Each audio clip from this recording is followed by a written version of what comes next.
Hey everyone, and welcome back to another video. And in this video, I'm going to show you how to see how much battery is left on your Roborock vacuum. Either way, this video is going to be short, sweet, and simple, guys. There's not going to be a lot of steps involved, but this video is going to be useful for individuals who just got their Roborock vacuum.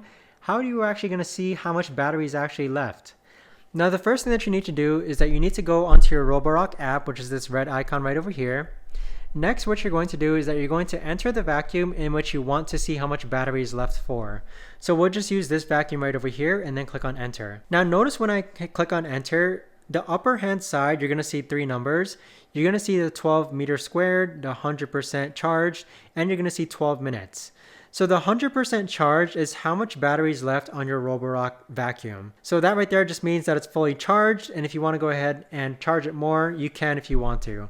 But that right there, guys, is the best and easiest way that I know of to actually go ahead and check and see how much battery is left on your Roborock vacuum.